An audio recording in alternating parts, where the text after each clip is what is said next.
This is a major video with massive ramifications. We've been building to this, and this is incredible. There are a few who have tried to attack our extremely well-proven position, which remains so, without a dent, where we conclude with full right that the Philippines is the ancient land of gold for Solomon, known as Hebrew, Ophir, Sheba, Tarshish, for the Greeks, known in their tongue as Christ, which just means gold, and Argire, silver.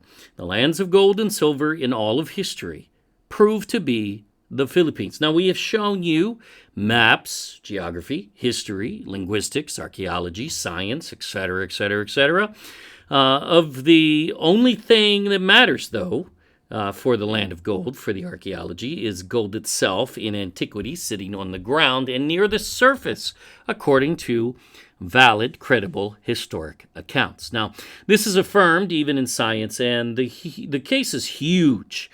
We've published 3 books, now supported by over 100 videos. Yet there is a dunderhead blogger out there who says they didn't even try to prove it. Oh, how stupid. By the way, the books are supported by a 300-page source book of historic sources. Yeah, right. We ain't playing in the slightest. This position is proven. Along the way, we found the Garden of Eden and the rivers from Eden, located them, which is the only theory out there, our rivers from Eden. We call that a theory, though it's getting pretty well proven at this point as well. The rest is not theory. We didn't set out to make a claim or theorize. We prove. And basically, our river from Eden theory, though, matches the Bible and is the best out there by far. There is nothing that is even literate that we've ever found. And guess what? Greek mythology supports that too. And you're going to see that in this video, and it is amazing. So really a double whammy here, because we're going to further affirm the rivers from Eden theory, as well as the fact that the Greeks, in their own words, circumnavigated, sailed around Africa since very ancient times indeed. Now, this is going to blow your mind. Explosive revelation here. Yes, we are going to cover Greek mythology, specifically regarding the geographic markers. We're doing this for geography. We have not converted to becoming a Greek mythologically, and we will not. We still say it is the Nephilim paradigm. It is occult. And, you're going to see that lined here, but the geography actually matches the Bible, and that is amazing. You're going to find the Greeks saw the rivers from Eden in the occult paradigm. Of course, they have their additives and Zeus this and Poseidon that or whatever. Yeah, whatever. The Titans, they're demigods, they're gods, the Watcher fallen angels. Yep, all that's in there. There's no question about that, but the question is, did they see the rivers from Eden and Garden of Eden geographically? And in fact, here we go, very ancient support historically that the land of gold is in the Far East, in the Philippines, as well as the Garden of Eden, as well as the rivers from Eden lead there, just as our theory propagates. This is amazing. You are going to love this one. The evidence could not be more clear, though certainly you will find a plethora of scholars who have no clue even how to read these things because they are in the wrong mindset, something we've been proving in these last few videos. For instance, the river Oceanus is what it's called in Greek lore, is worldwide, which fits no modern river whatsoever, just as we've said about the rivers from Eden. Therefore, where could it be? Let's locate it now. In the ancient Greek cosmology, the river Oceanus was a great freshwater stream which encircled the flat disk of the earth. Yes, we are talking before the flood, but these references say it's still there, because it is. We've proven that. Watch our Rivers from Eden series. For the same reason, the rivers from Eden are still there. They're just covered over by the New World Ocean. That's all. It was the source of all of the earth's fresh water, it says, from the rivers and springs. Now, that's a little misunderstood, as the water is fresh, indeed, that comes from inside the earth, which is where that water came from, until it comes up through the rock in the fountains of the great deep, which introduce salt. And that's how the oceans largely become salty to this day, the fountains of the great deep within the rivers from Eden, which drew their waters from it through subterranean aquifers to the clouds, which dipped below the horizon to collect their moisture from its stream. Now, that part is simple: condensation, evaporation, etc. That process, pretty well understood, and, no problem. Now, let's continue. Oceanus also mark the outer boundary of the flat earth. Yes, the very ancient Greeks did believe in what they call a flat earth, as the Bible propagates, as Enoch does as well, though not actually a proper term. It's a founded earth, really. It has an inner earth with pillars, foundations. The surface is a flat, round disk, yes. However, then there is a firmament, a rounded firmament above it, and the Bible calls as a looking glass. This is the cosmology of ancient times, period. Now, yes, there were cults in Greece and Babylon which propagated a sphere for a planet. There were. However, they are not only the minority, they are extremely obscure and rare and very hard to even find. So no, that was not the Greek view. It certainly wasn't in any of these that we're about to cover. Which it surrounded with a ninefold stream. The sun, moon, and stars rose all from and set into its waters. Well, that would be from within the firmament, as the Bible says, and actually this is agreeing with the Bible. Really, it's getting its perspective from the Bible, which is far more ancient. Before you dismiss that, 1 Enoch actually records a very similar rising of the sun, and we'll get there. It's not quite what the Greeks are saying, and again, they inject their false god stuff, but it's still very similar, and we know geographically what they're talking about here. At night, the sun god, just the sun. Not a god, just the sun. The sun's not a god, cannot be worshipped. If you do, then you are basically following the evil watcher fallen angel doctrine that was even found on a stone tablet by the grandson of Shem, and really led to the rebellion at Babel. So not good at all. But locked away in Tartarus is where the evil fallen angels are. They're powerless compared to Yahuwah and his archangels, let's be clear. That's their paradigm, and Greek mythology is their paradigm. It is really against the Bible in many ways, but geographically, as far as this river is concerned, this is a wow in how the two align. Would sail around its northern reach in a golden boat. And why is gold infused into this many times? Because it's the land of gold. Oh, they'll tell you that. Don't worry, we'll get there. Yes, literally, because this also leads there. The land of gold in all of history, the Philippines, and yes, this is going to go there. Check this out. To reach his rising place, the sun's rising place, which is where? In the east. Now, we all know the sun rises in the east, but not just in the sky that you're looking at. Historically, and according to 1 Enoch, that's where the gates of the sun are, which we already showed you in the last video. It's actually, or 2 videos ago, is actually even identified by cartographers way back in the 1st century, again, as the Philippines. As you read these maps, it's very clear. Philippines is the land of the morning, so the land of the rising sun in essence, and Japan calls itself the land of the rising sun. So that area of the world is where the sun is considered to rise. Now, obviously, when east doesn't meet west, the sun doesn't actually rise and set, right? Where does that whole paradigm come from? First Enoch. That's where it comes from, and it is very accurate. We've tested it pretty fully at this point. From his setting in the west, in a cosmological sense, the river symbolized the eternal flow of time. Yeah, whatever. That means nothing. That's, again, their theology injected. We're looking for geography here.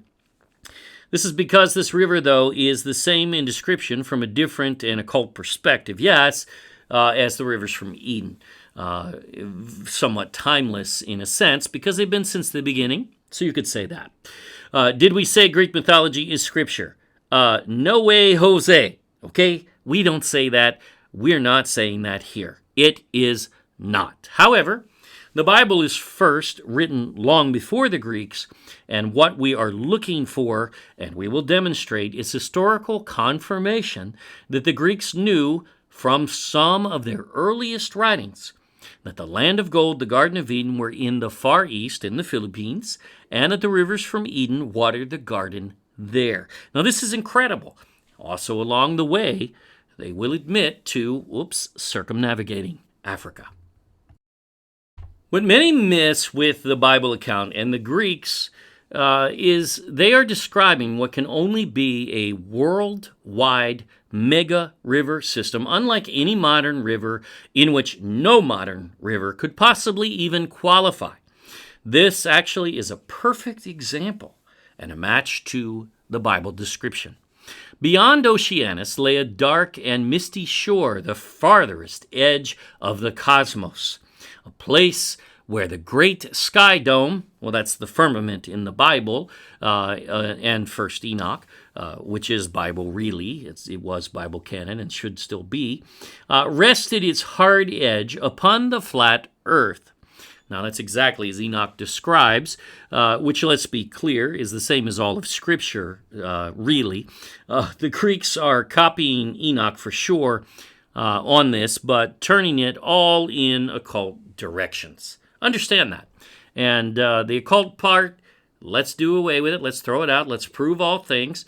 Let's hold fast to that which is good here, which is the geography, which just as affirmation only, not as a source, not as primary sources. This is secondary affirmation, and it definitely affirms our theory on the rivers from Eden and that the land of gold is the Philippines as well as the Garden of Eden, all of that. And where, from below, the walls of the great pit of Tartarus rose up to meet the earth and sky. Now, together, by the way, one of the things that Enoch talks about is that a hole was bored by the angel Raphael in the earth, and when he did so, it was a straight line down to Tartarus, and he bound Azazel, the lead angel, basically, the first to sin, leading the others in that direction, mating with human women, he throws him into that pit. We locate that as the deepest caldera on all of Earth, the Benham Rise, which is in the Philippines. So, same place. How about that? Now, that doesn't have to be the case, but that's what we believe. Exactly as Enoch describes, though, the Greeks are copying Enoch for sure here. No doubt. So, and Tartarian pit, together the sky dome and Tartarian pit formed a great sphere, or egg-shaped ovoid. Now, again, they're talking about with the firmament, okay, which still is a flat earth. Understand that. I mean, they call it flat earth. There's no such thing as a flat earth. Only the surface in history is flat and round, but it always has a firmament and foundations. So it's never actually been flat per se, only the surface. So egg-shaped ovoid, and then they'll grab on that and say, see, they're saying the earth was... No, they're saying the earth was flat.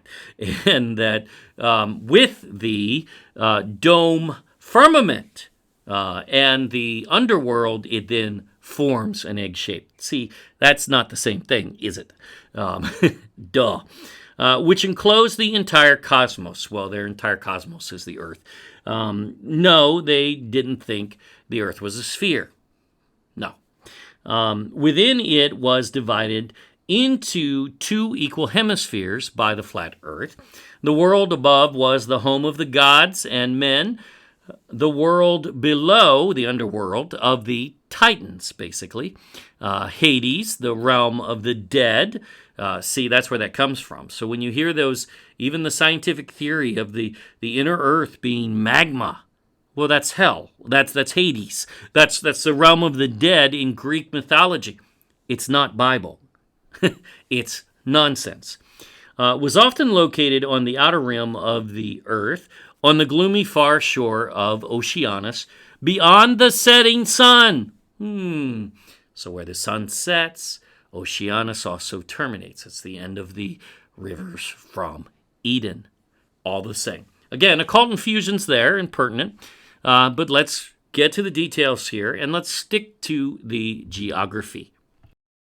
First, this is our rendering of the rivers from Eden. Now again, we're not going to cover that whole theory here. We do it over many videos. Watch our Rivers from Eden series to understand it, but I'll just explain a little. Basically, the rivers are found by description very solidly on the bottom of the ocean floor, covered over by the New World ocean formed in the flood. Yes, the book of 2nd Esdras says the world was only 15%, 1/7 water before the flood. Today it's 70% water, so that's a big difference, and that's a big ocean that was formed by the flood. The waters from within the earth breaking up the fountains of the deep coming up, and the waters from heaven, which are introducing new water to the surface, but water that existed from the creation account. Now, the mid-ocean ridge that travels 40,000 miles or 60,000 kilometers around the Earth from the North Pole down between the continents, south of Africa, into the Indian Ocean, into the Pacific, all the way through to about North Mexico, basically. Now, that's a river. That's a mega river. Not a river we ever even think of when we think of the rivers, but you must with the rivers from Eden. Now, it flows downhill generally through that whole space, so that'd be a river if you put water in it, right? And, it has water. And it still moves, by the way. We've covered that too. Also, it is the oceanic conveyor belt, which we cover in a whole video. Watch that too. We get into science on this one, and it's really good. And even Dr. Dan Parsons, sedimentologist from the University of Hull in the UK, well, he defines there is a river system on the bottom of the ocean floor. Duh! Hello! Those are the rivers from Eden. And that's scientifically affirmed. Now, again, review our Rivers from Eden series and full theory on this. Don't try to debate that here because you don't know the details if you haven't watched. Try to do so in ignorance. You will be muted. Our channel, our rules. Now, you will find this fits every detail of the Genesis account, in fact. The rivers from Eden were covered over by the flood. Already sounds like a fit here to Oceanus, in fact, a worldwide river system. But we'll vet this in detail, and you'll see for yourself. There's a river, a source river, flowing out of Eden, just as Scripture says, in Genesis 2:10, I believe is where it starts, which we prove is the North Pole. Watch how Oceanus of the Greeks matches that perfectly. It then parts into 4 heads. Oh, wait, so does Oceanus, the river of the Greeks. Smaller rivers, though still extremely large mega rivers, which are, again, the oceanic trenches, which veer off of the mid-ocean ridge, the worldwide system together. Exactly 4 heads. They fit the Bible. And they're in places where the Bible says they're supposed to be. None other are. No other theory out there even remotely matches the Bible. They forget what it says very quickly. You will find the Greeks believe the very same, although, again, with their occult twist, but the geography is what we're looking for here, and that is a match. Let's see. We're setting the stage, but this is going to be explosive. Let's begin with classical literature quotes here. These were already compiled by theo.com, and they sourced each of these, so you can look them up if you wish. But let's read. The river Oceanus flowed in a circle around the entire earth. Well, that's odd, because that matches the rivers from Eden. From its stream, the rivers and clouds drew their waters. Now, there was no world ocean before the flood, and this is how the clouds drew their waters before the flood. Okay, makes sense. Most rivers drew their waters from it through subterranean aquifers. Now, this part is perhaps embellishment. We don't know exactly how it flows within the earth. We do know the waters come up from within the earth. But this author doesn't understand this is the entire water system, other than a mist that waters the whole face of the earth, according to Genesis 2. But no matter. But a few, such as the underworld, Styx, again, occult crap, the river Eridanus of Hyperborea in the North Pole, basically, and Nile of Ethiopia, Africa, flowed directly from the stream. Okay. Again, he isn't even reading his own references. As we'll show you, there are 4 heads to this river. We're going to show you the actual words. This is just commentary started off that we're reading to get it started, and it's still pretty good. And you could still see where things are starting to align. They may not be named like the Bible, of course, but they're there. Even here, they identify in their introduction that this river somehow flows to the North Pole. Well, really from it, that's where it originates. And into the earth, and that is the inner earth entrance there, according to Enoch as well. We've well covered. Watch Answers in 1st Enoch, or download our book, firstenoch.org. And oh wait, just as the rivers from Eden also surrounds the whole land of Ethiopia, of Africa. How about that? There you go. That's the Gihon part of it, the Gihon River in Genesis 2, but nonetheless a match. Which in ancient times was coast to coast, by the way, of Africa. Ethiopia was, not the little sliver of a nation today named Ethiopia. It's accurate that it's part of Ethiopia, but a very small part. And it throws a lot of people off. So it surrounds Africa on the ocean floor. That's where it is. Homer in the Iliad, one of the most ancient Greek writings, about the 8th century B.C., get that, we're going all the way back, folks, describes Oceanus, the world river system before the flood, as bending back in a circle. Oh, wait, circle, you say? Hey, wait a minute. In the rivers from Eden, the first head, the Pison River, surrounds the whole land of Hava, named for Eve, named for her curse, meaning childbirth, essentially, labor in childbirth, where there is gold, pearl, and the onyx stone, which fits what land on all of earth? In all of history? The Philippines leads the world in all 3 categories. Again, we showed you in the last video, even mapped as such on maps in 1492. This island it surrounds is named Havilah in Hebrew, or Hawilla, really. There's no V in ancient Hebrew. Whenever you see a V, it's typically a W or U, though not always. It could be a B. Bet did not exist in ancient Hebrew. There's just a bet. There is no vet. There's no V, period, ever. There's also no J. So you see a J, it's a Y. So a lot of people ask that in a comment here or there. No problem with you asking, but that's always the case. So it's named for Hava, or Hawa, Eve. Her name isn't Eve. Her name is Hava, or Hawa. One of its definitions is, oh, would you look at that? Circle. There we are. A definitive match? Yes, but that's just a little icing on the cake. Don't worry. We're just warming up here.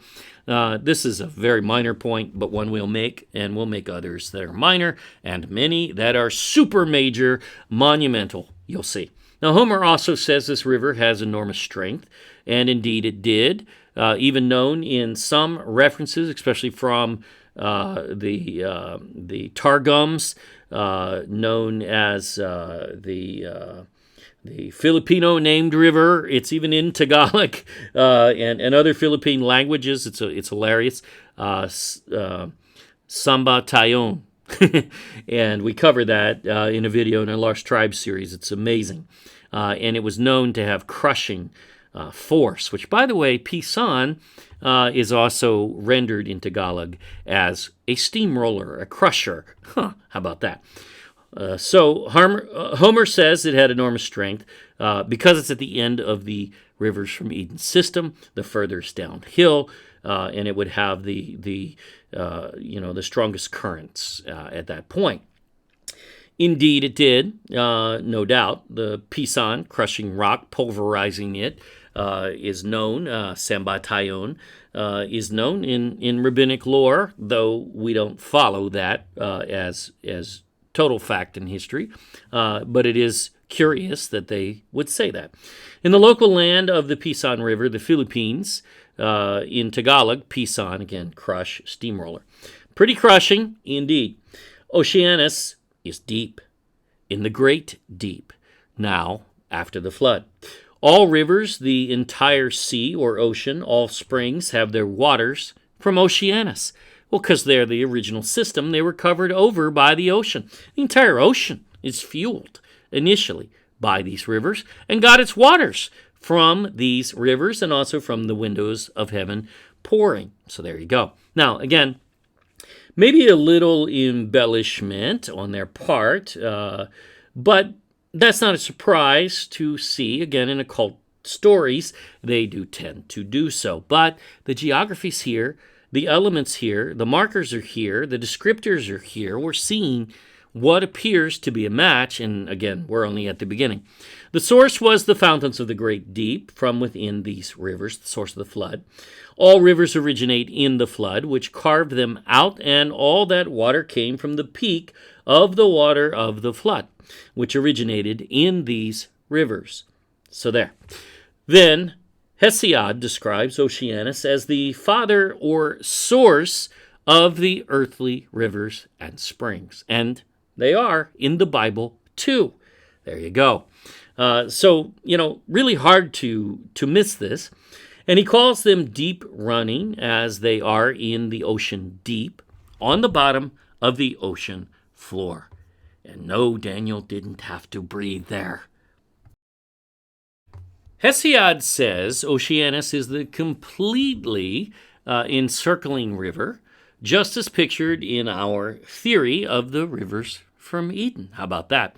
He calls that holy river, get that, because it's the river from Eden. It is the holy river, indeed, that waters the Garden of Eden. That's its purpose. It is holy.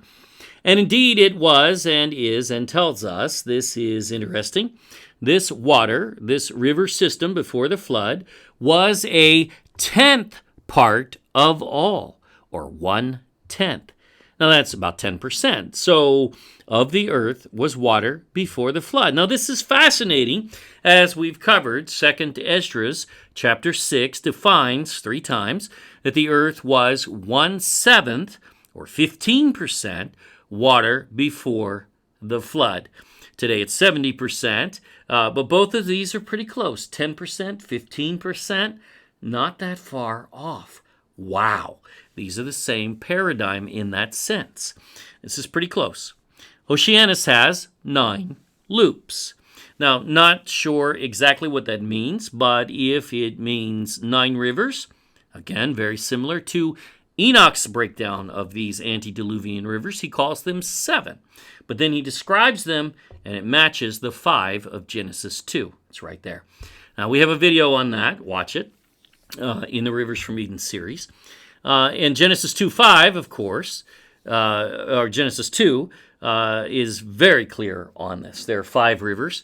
Yes, 5, not 4. Anybody saying 4 isn't even trying to look for these rivers because they ain't going to find them. They were missing the source river where they all began, and they all must connect to it. that same river.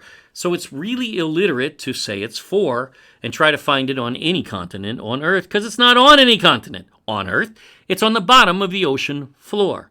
The passage has 5, and to miss the main source, river, which must feed all 4 branches, is really just gross negligence in scholarship, and we haven't seen one that he's getting this right. Almost all are guilty of misreading, and very poorly so, on this topic. Now, it runs around the earth in the seas, wide ridges. Oh, you mean like the oceanic ridge, the mid-ocean ridge, in the middle of the ocean, 40,000 miles, 60,000 kilometers long? How about that? The actual source, river from Eden. And then the trenches it veers off into, which are the rivers from Eden together, the 5 total. Perhaps it certainly seems so, right? Now, we're going to go further. It'll go deeper. Don't worry. It runs off the precipice beyond sight.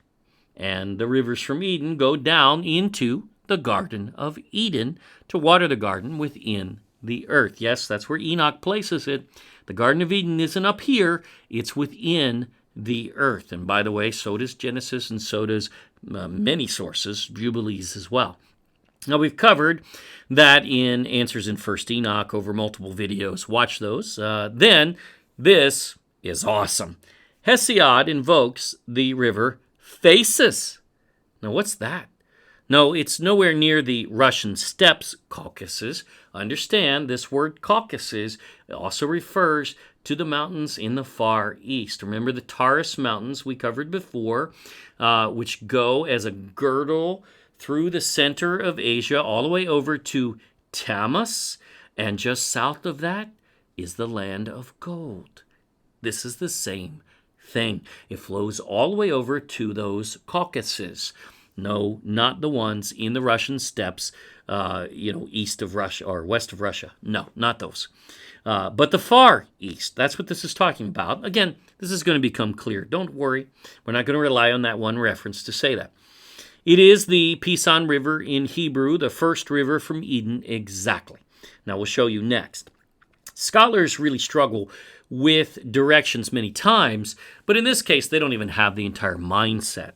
They don't get it. They don't know where the rivers from Eden are because they're not reading the text and following what it actually says. The geographic markers are there. It's very easy to find when you fix your mindset.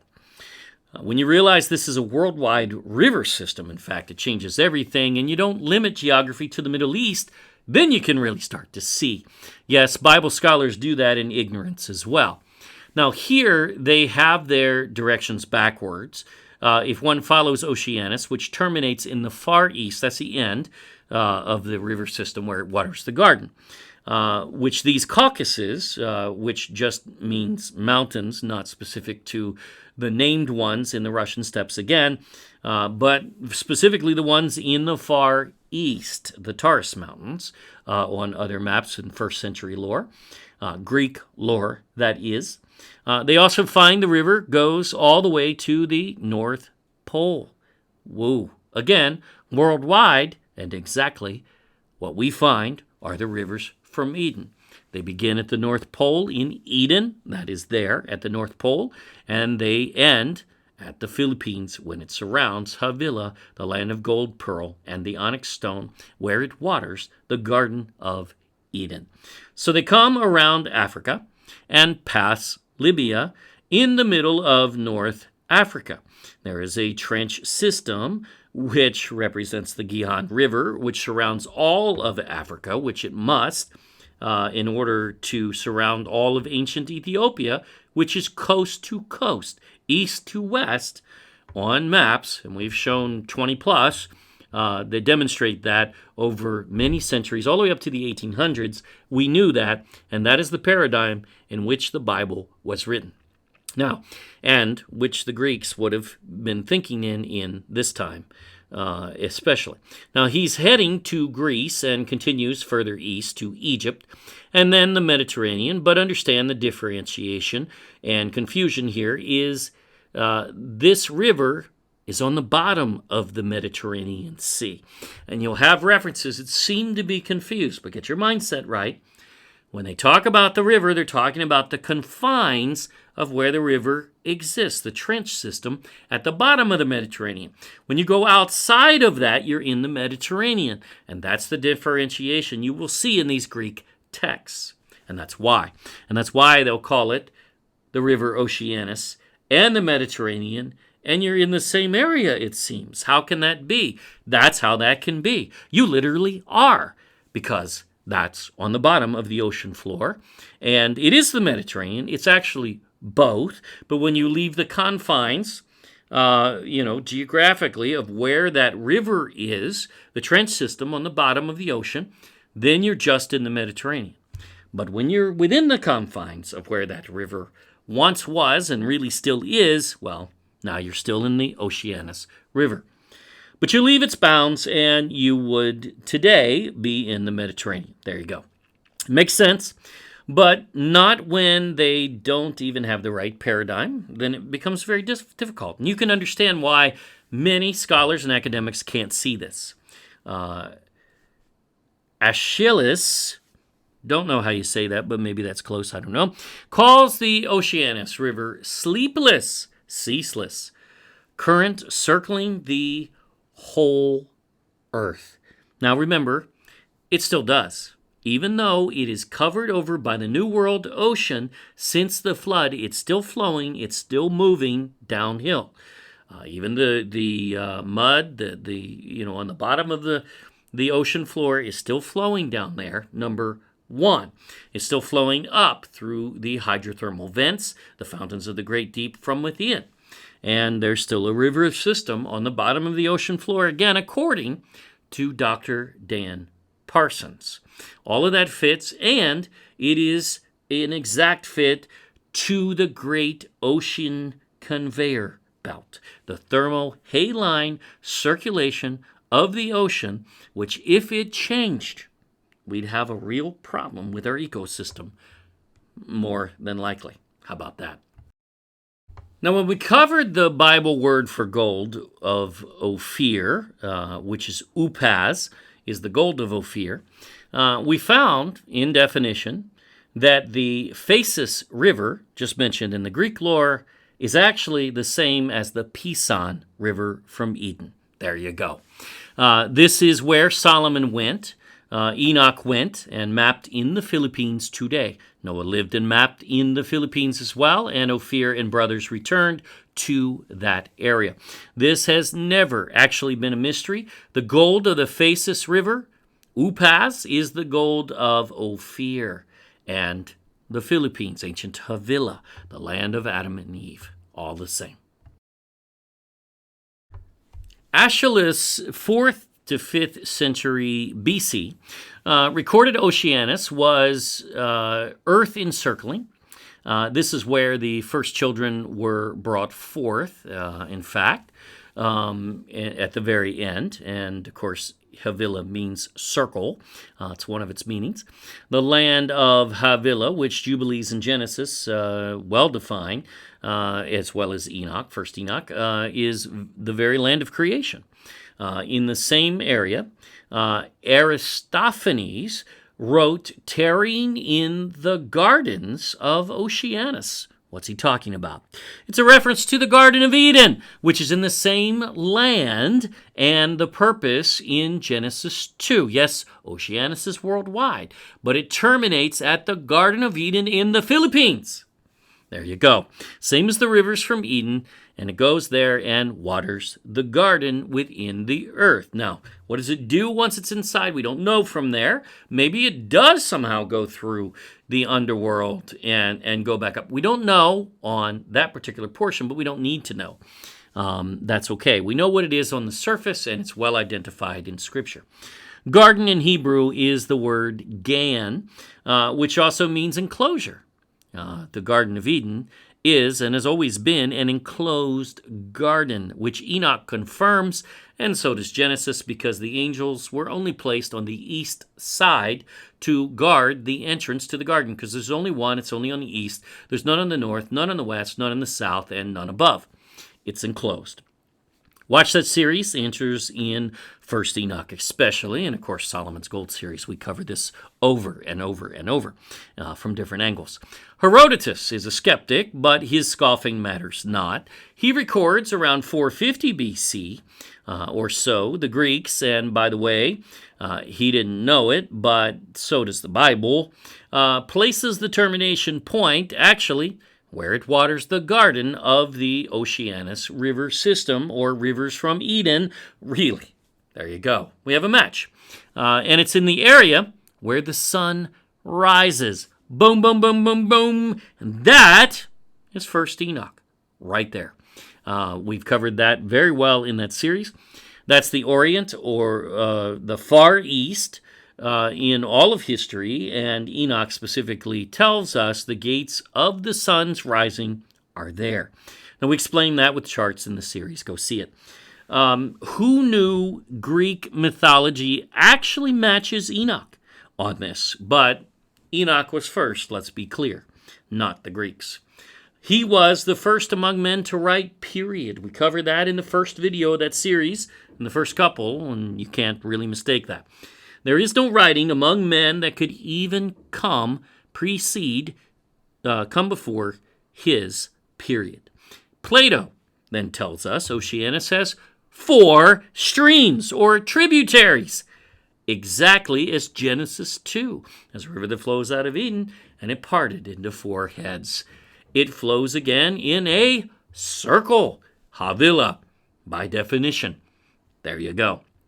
And Quintus Smyranius, wow, in the 4th century AD, records the sacred flood. Well, that's the great flood of Noah, same thing, originated in this river from Eden system they call Oceanus, same thing. Located on the bounds of the earth, or the uttermost parts, as Messiah says, the ends of the earth, we see in Scripture many times for this, all terms that define the Far East historically, where the sun rises basically from the Orient. Now, the Far East waves, it's saying. Now, the sun doesn't rise from the waves literally, only in view. It looks like it comes up from the ocean, but it doesn't really. We know that, and Enoch doesn't actually say that. Enoch has them up in the firmament. That's what he's talking about, encircling the round disk of the earth. But wow, this is incredible. We're seeing a match here, folks. But wait, we got a lot more here. Let's see if it still comes together. And it will. Quintus also speaks of Oceanus, fathomless flow, the outgushing flood of rivers crying to the echoing hills all round, to right, to left, rolled over the land. That's the great deluge indeed being described there. The source, Oceanus, which is the rivers from Eden. That's awesome so far, but this nails it. In the Orphic hymn 83 to Oceanus, somewhere between 200 BC and 100 AD is when it was written, or at least that they attribute, the 1st century, essentially, when Pomponius Mela, also the Periplus of the Erythraean Sea, Dionysius the tourist, and others all mapped the Greek source of gold, Christ, as the Philippines. And it says this: Oceanus flows forever, and again, that fits the Bible and science, because even in Revelation, the ocean disappears at the end, and we'll see what? The rivers from Eden will flow once again as they were before the flood. They'll be renewed. So get this. Whom at first both gods, angels, those are fallen angels. Greek gods are fallen angels, okay? They don't have gods. They're not really gods. They're Elohim, yes, because they're heavenly beings, but they're not Yahuwah. Yahuwah is not part of their paradigm, let's be honest. And men arose, or were created. The land of creation, the Philippines. There it is right there. Wow!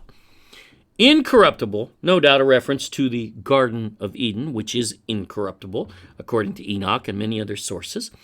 Enoch says that. In fact, even the Genesis account really says that, because Adam sinned and he had to be kicked out because the garden's incorruptible. You can't sit in there and stay. Earth's all-terminating circle just as pictured, we showed you. But now, this is good. Hence, every river, hence the spreading sea, the oceans, and the earth's pure bubbling fountains spring from thee. Wow. See, before the flood, there were only 5 rivers from Eden, or 7 according to Enoch, although he's describing the same 5, really. He breaks it down a little differently. He wrote before the flood. They overflowed and flooding the entire world up to 15 cubits above the tallest mountain, with the helps of the fountain, the rivers from, or the waters from heaven, from the windows of heaven, of course. There you see it. I mean, they are the origin, though, of the flood, along with, of course, the fountains of heaven. But that water fell into, well, the rivers from Eden, the sea. The New World ocean would also originate in the rivers from Eden, and it covers them over today. This is actually accurate to the Bible and a match. But get this, the fountain of the North Pole. Oh, wow. Well, that's where we show you the rivers from Eden, the mid-oceanic ridge, begins. A fountain of the pole. Wow. Just as we have defined, the mid-oceanic ridge begins essentially at the North Pole, or Eden, same place, and it is the river that flowed out of Eden. From Genesis 2, it leaves Eden, and its purpose, it waters the garden, which is where it terminates on the other side of the world. Man. Oceanus skirts the continental shelves, and that is fact even today. Look at the map we showed you. This fits the rivers from Eden theory that we showed you. Watch the series. Philostratus, the elder, about 3rd century basically, said Oceanus leads to the barbarians in the far north, or the North Pole. And indeed it does. That's the rivers from Eden. Seneca says it encircles, get this, the imprisoned earth. That is because these Greeks believed in a flat earth model, essentially. Who cares that a cult there did not? These did. Enoch describes the same. There you go. Nonus also defines Oceanus surrounding the circle of the world, and it's 4 divided parts, or Genesis 2 heads, same thing, or branches, tributaries. There you go. An exact match to the Bible in that sense. He speaks of the great deluge, the flood of Noah. Oceanus was the origin. And so was the rivers from Eden, pouring rivers of tears from its watery eyes. They become poetic with this, but they're saying the same thing. And flooded the rivers. Yep, that indeed is exactly how the flood happened. And the whole earth, for that matter. He also defines it as the source of many fountains. Well, those would be the fountains of the great deep, which are within the rivers from Eden, called hydrothermal vents today.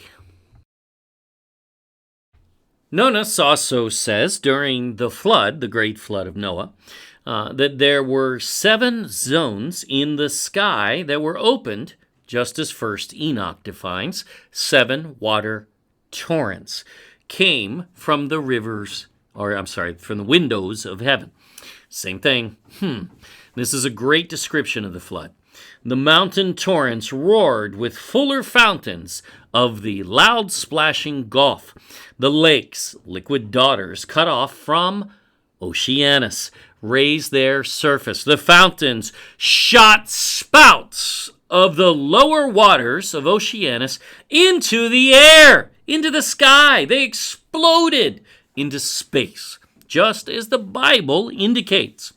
A river's watery ancestor, the rivers from Eden, Oceanus, who is girdled by the world's rim. How about that?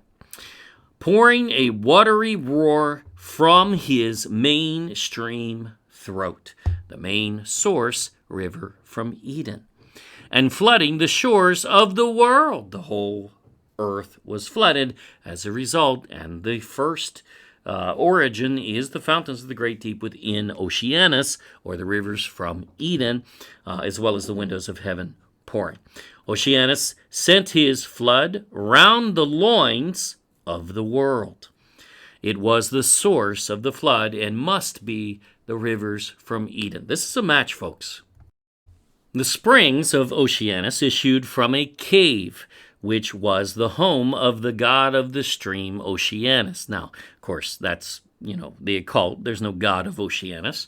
Yahuwah, the god, the Elohim, created it. It later morphed, of course. It's simply the rivers from Eden, that's all. No god involved there except for Yahuwah and Yahusha. On Yahuwah, he's the only one involved. That's it. No other god. Angels did not create these rivers. Yahuwah and Yahusha did. Angels don't create. His wife, Tethys, now again, this is getting into the occult some, but it's okay. Let's check out what it means. Those are the fountains and caverns within the rivers, really talking about the fountains of the great deep when he invokes them. And their daughters, the Oceanides, again, not actually characters, but this is typical of the occult world of Greek mythology. Many things will even start as poetry, and then it'll end up being a god. And it's like, how'd that happen? It's nonsense when it gets to that. But the geographical markers are not. They nail this down and affirm the Bible and even our theory. Oceanus in Homer's Iliad, 8th century B.C. Do I need to say that again? Was at the ends of the generous earth, the far east. And get this, again, that's where it terminates. It's worldwide. It's worldwide in every account, pretty much from the Greeks, but it terminates in the far east, and that's the notable place, there in the North Pole where it begins. And get this, whence the gods have risen, or were created. The angels were created.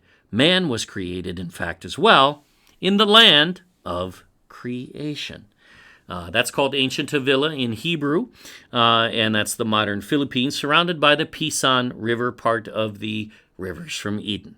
Now, he wrote, the stream of that river, Oceanus, whence is risen the seed of all the immortals, the angels.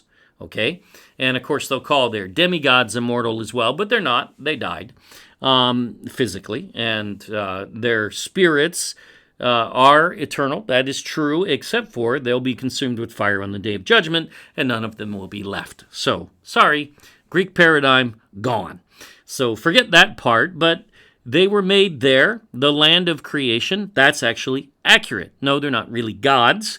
They are locked away in Tartarus, and they're powerless. They have no power. And they've already lost the battle. This is already played out. It's just going to become final on the day of judgment when they're consumed with fire and gone forever. And they are not eternal. They are not immortal, although they were created to be. Understand that. But so was man. Aeschylus, 5th century BC.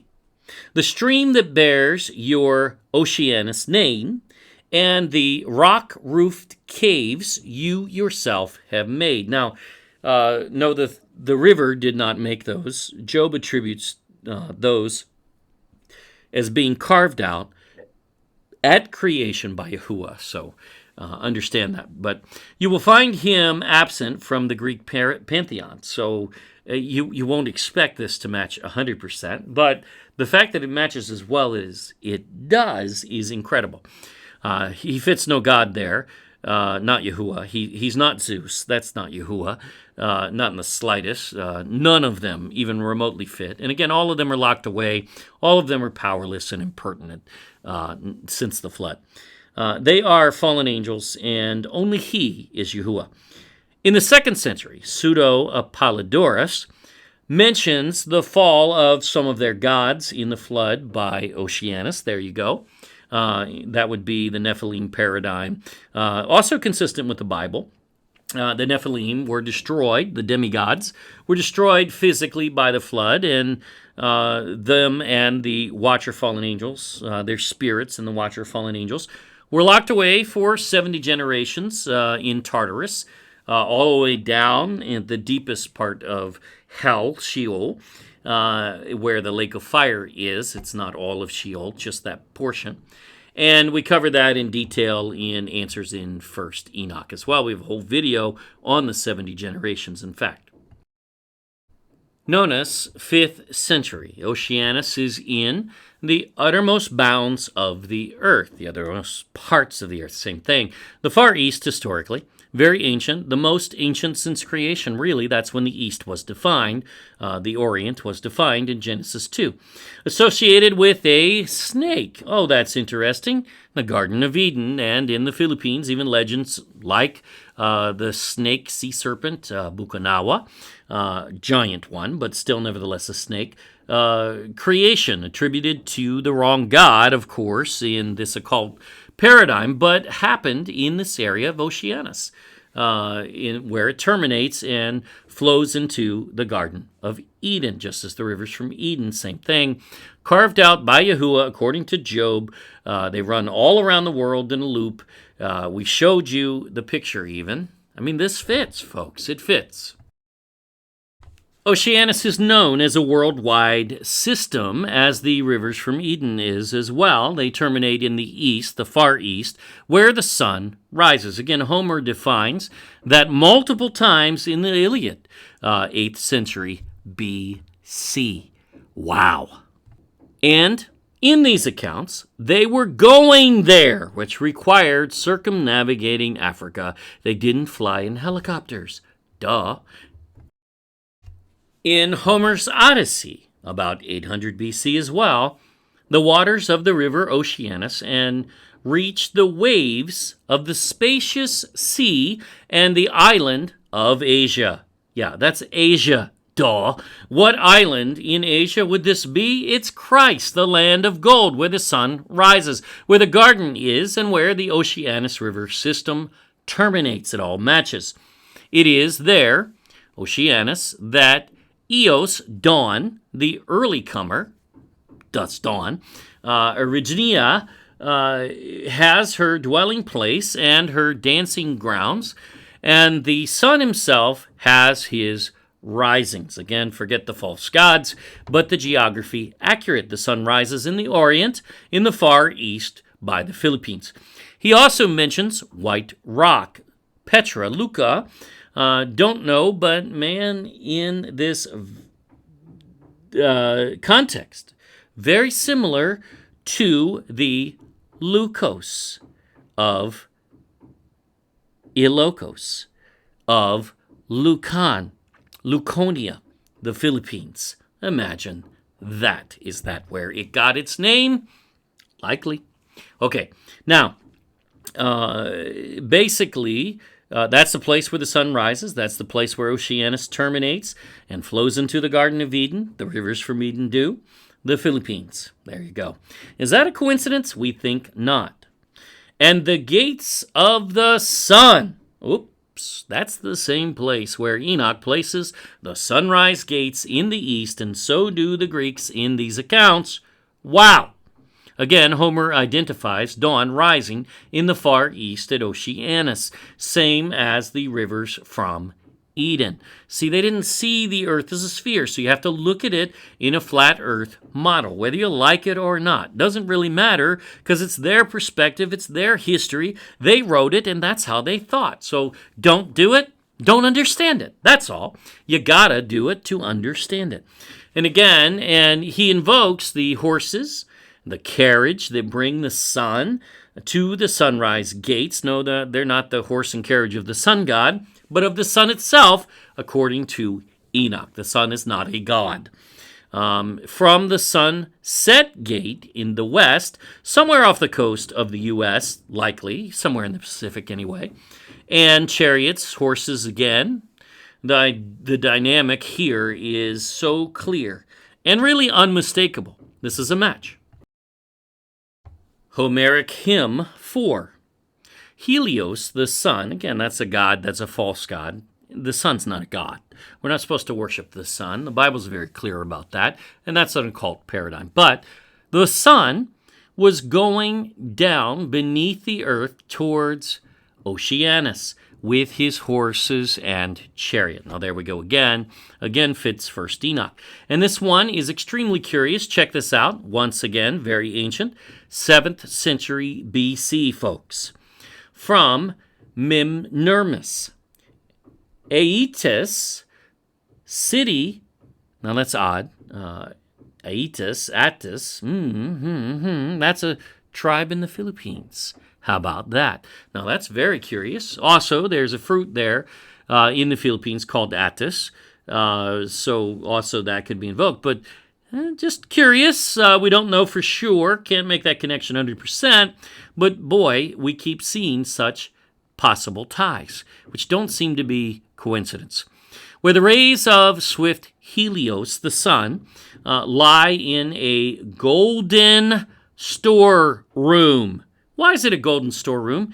Because it basically encloses the Garden of Eden. The walls are lined with gold, which is why Solomon did such with the temple. He was copying the Garden of Eden. Wow! The land of gold, literally, being invoked right there. At the edge of Oceanus, where godlike Jason went. So, Jason and the Argonauts is a story that goes geographically at some point as far as the Philippines, which means they circumnavigated Africa because they left from Greece and they didn't fly helicopters. Yes, the Greeks knew where it was, and they traveled circumnavigating Africa to get there from very ancient times. And what it was indeed, they knew. The Greeks knew where it was and what it was. Jason went to the land of gold in the Philippines, where the sun rises and Oceanus ends. Boom! This is clear. Now, he also wrote, for Helios, the sun's lot is toil every day, and there is never any respite for him, and his horses, there you go again, evoked in 1st Enoch, from the moment rose-fingered Eos, dawn, leaves Oceanus. So again, you have the sun rising in the same area. It's the land of gold. It's the land where the horses and the chariot bring the sun into its sunrise gate. It all fits perfectly. And goes up into the sky, again in the far east, a lovely bed hollow, forged by the hands of Hephaestus. Well, no, false god, no thank you. But of what? Of precious gold. Boom! Because it's the land of gold. And winged carries him as he sleeps soundly over the waves on the water's surface, along the stream of Oceanus. Now there's the chariot, once again. 6th to 7th century, that Helios, the sun, too, was conveyed to his setting in a cup. Stesichorus tells us in the following words, and then strong Hyperionitis, Helios, the sun, just the sun, really, went down into the cup, of what? Of solid gold. Boom. Because this is the land of gold, of course, being invoked in this language, so that he might cross over Oceanus. Wow. This is so good. Pseudo-Apollodorus, 2nd century. Then after proceeding through Libya, Africa, to the sea beyond, circumnavigating Africa, got that? Yeah, has to be, because the sea beyond would be into the Indian Ocean. So from Africa, he heads to the land of the sun in the far east here. Now, he, Hercules, in the way we view it in English, appropriated the goblet from Helios, the sun. He sailed the cup of Helios around the river Oceanus from Africa in the south to Prometheus and the Caucasus mountains in the east. Well, those are the Taurus Mountains we covered already that are the girdle of basically Central Asia, going all the way to Tammuz, the point of southeast China on a map. So pretty specific. Well, wait a minute. What's Prometheus doing over there? Who was he? Well, no, these are not the Caucasus and the Russian steppes again. So understand that. We're not there. They're in the Far East. Prometheus stole fire from the gods, and he gave it to mankind. That fire is knowledge. Who is that? Come on, we all know who that is. It's the same as the Bible account in the Garden of Eden. That is the account of Gadriel, whom we call Lucifer or Satan, basically convincing Eve, deceiving Eve and Adam to eat of the tree of the knowledge of good and evil. Boom! Where did that happen? In the land of the Garden of Eden in the Philippines. Boom! That's where Prometheus would be invoked. No, Prometheus was evil indeed. And of course, they're telling me opposite paradigm because this is the occult. It is the opposite of the Bible. But the geography is accurate here. That happened in the Garden of Eden below the modern Philippines, according to, again, Enoch, Noah, Moses, and the Greeks, whether they have the same theology or not. We don't need that. It's not necessary. We're looking for geography here. Apollonius, again, the sun rises from Oceanus in the Far East, the rivers from Eden, the Philippines. Theocritus, 3rd century BC, dawn or the sun rises at Oceanus in the Far East. The sun has a chariot, as Enoch says. There is no sun god. Quintus Smyrnanius, again, dawn tied to Oceanus, and gold rain, the land of gold. So obvious. And that word gold in Greek is what? Christ. They're talking about Christ this whole time. This is the land of gold, Christ. Duh. Ovid. That far sea, Oceanus, that greets the panting horses of Sol, well, that's the sun, Helios. Of course, we're getting into Latin here with him and Roman lore, but still, same thing. And welcome their tired wheels. Again, forget the occult part of it, but the chariots and horses are actually attested by first Enoch. They don't carry a sun god. They carry the sun from the west gates to the east gates to help to propel it. What are they? Well, they're obviously really winds that steer it. That's really all. That far sea is the rivers from Eden in the Far East, where the sun rises. Also, its chariot right there again. So, Virgil, he's Roman, 1st century BC. Sol, the sun, that's Helios. Same thing, though. It's the sun, though, not the sun god. Forget the god part. It's just the sun. Born on his chariot, no, the sun chariot, not his, no god there.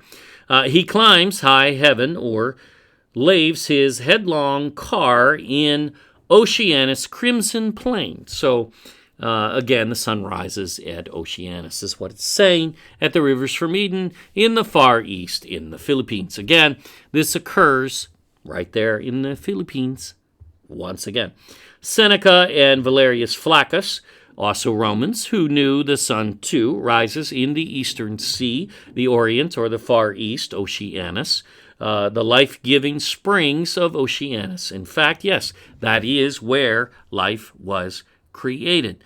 Ground zero for creation itself. And the center of marine biodiversity on all of Earth. So even factual scientifically.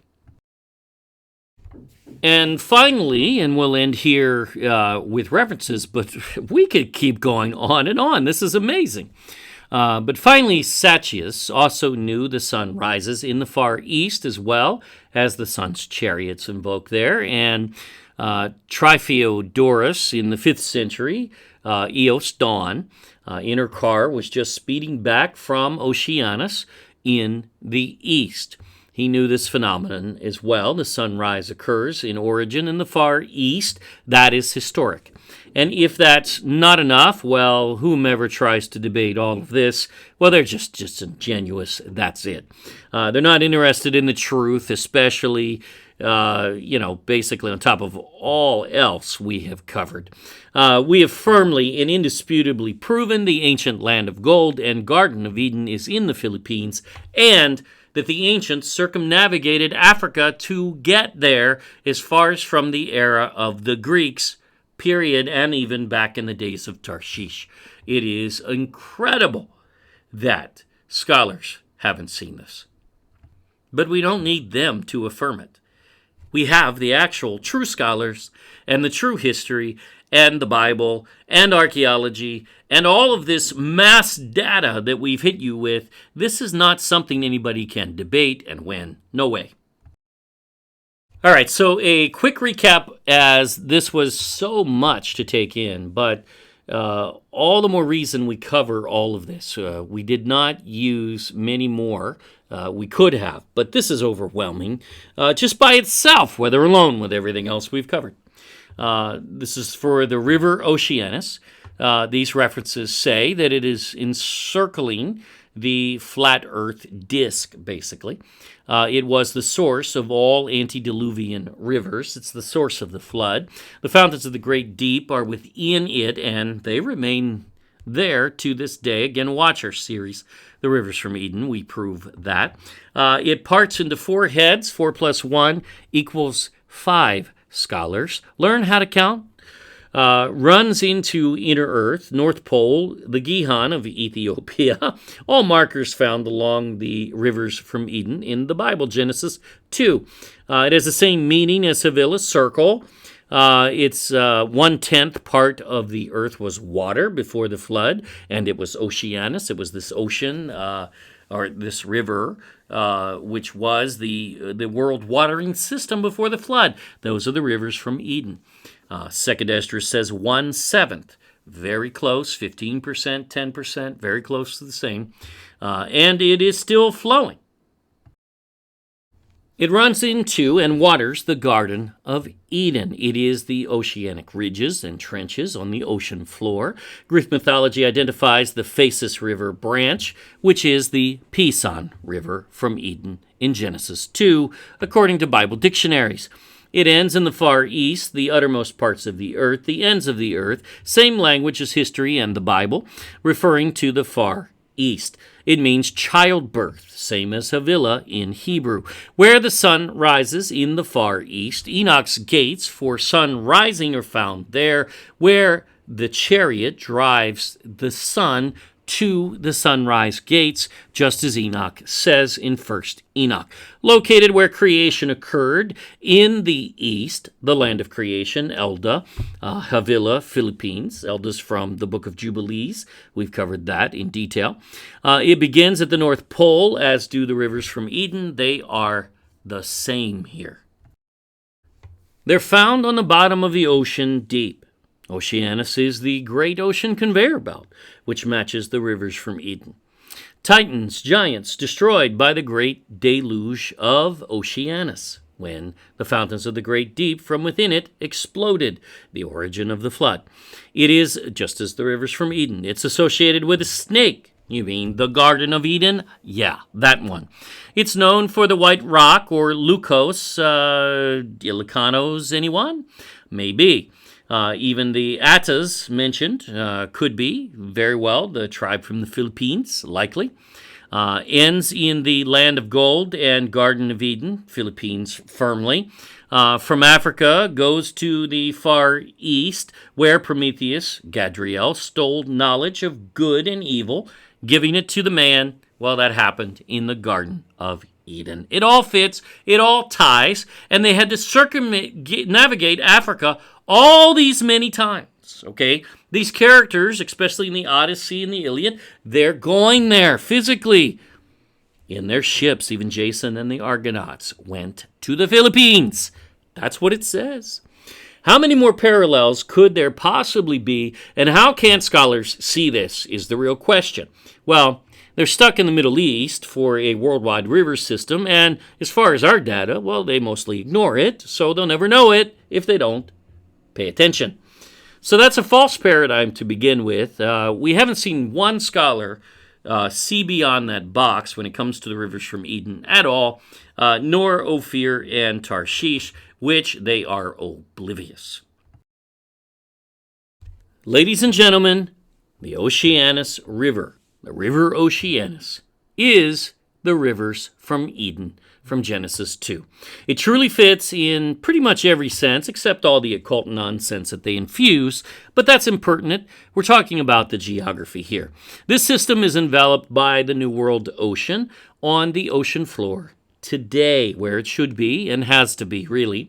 It is where the world's hydrothermal vents or fountains of the great deep are found as well.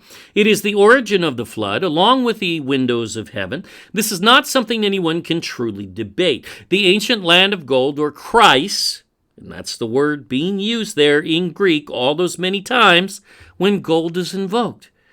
It's Christ, is well identified throughout history as the area, an island in the Philippines, nowhere else on earth, no place else could even fit. And they're clear, they circumnavigate Africa to get there, and that it's in the Far East, and there's nothing to debate and nothing to discuss along these lines. Watch our Rivers from Eden series for a full theory, which we've not covered here, okay? It's not here. We just did a brief one slide, and that would be a joke in lieu of all of the data that we give you in that theory. This video won't make much sense without it, and it will blow your mind. It's worth watching. Finding Christ is something else that's worth watching, because it basically does the same thing. Ancient historical maps to the Garden of Eden will incredibly blow the lid off your head. And even the affirmation of the migration of Ophir to the Philippines in the Archangel Michael's 9 mountains of the east, very good. That was also found in Qumran. It is incredible how Yahuwah preserved these things for us, and sad the modern church ignores them, preferring their Pharisee Bibles, not even reading them remotely, because they're clearly not aware what it says. What a paradigm of the blind leading the blind today. Also, we encourage everyone to begin with Solomon's Gold series from part 1, our hit series with millions of views, because we offer very solid research and we prove a position. No, we don't try to create sound bites. We try to prove, and we do succeed in that aim. The Philippines is the ancient land of gold, the Garden of Eden, the land of creation, in fact, ancient Havilah.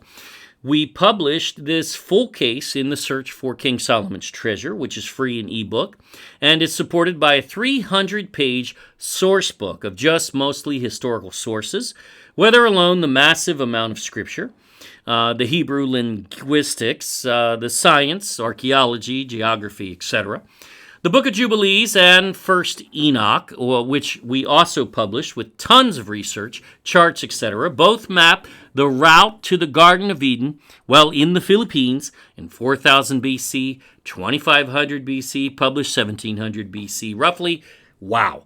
This has never been a mystery, and no one can touch this to disprove this full case at all. They can try to nag at a reference or ridicule, which usually they end up just ridiculing, something said here or there, side note, but they can't deal with these because the facts are too strong. This case is proven. Done. We have over 470 videos on this channel, one for every day of the year plus now. Many just as profound, with some 50 or so in Tagalog for Filipinos, and now 6 in Spanish to start. We also have been setting up subtitles for 20 plus languages for most of our videos. Don't forget to like and subscribe and click the bell for notifications of new uploads.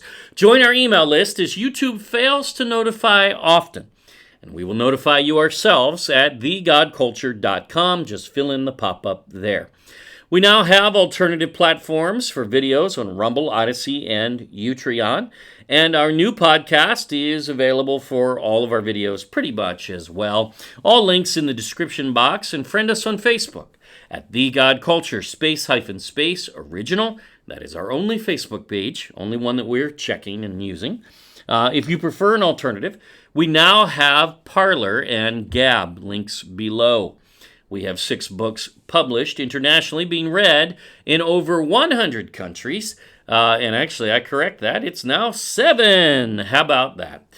With our new release, the first book of Bible History Illustrated, Enoch's Animal Dream Visions.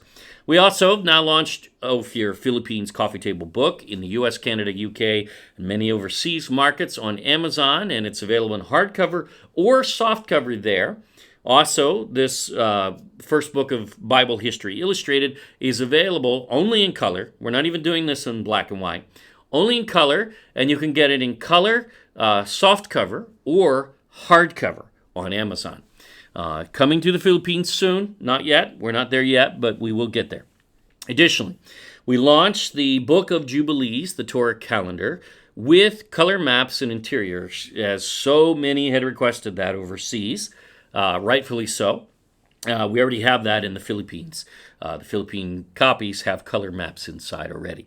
That too is available on Amazon in hardcover, softcover, both in color, or in black and white softcover if you wish. All books, including Solomon's Treasurer, are now free in eBook. We're not going to do an eBook for this one because we have this video series animated, and we're going to release one with all 5 as one video as well. So no need to do an ebook when we'll have the video animation. More coming soon. Thank you for watching. Now always remember, prove all things for yourself. Yah bless to everyone.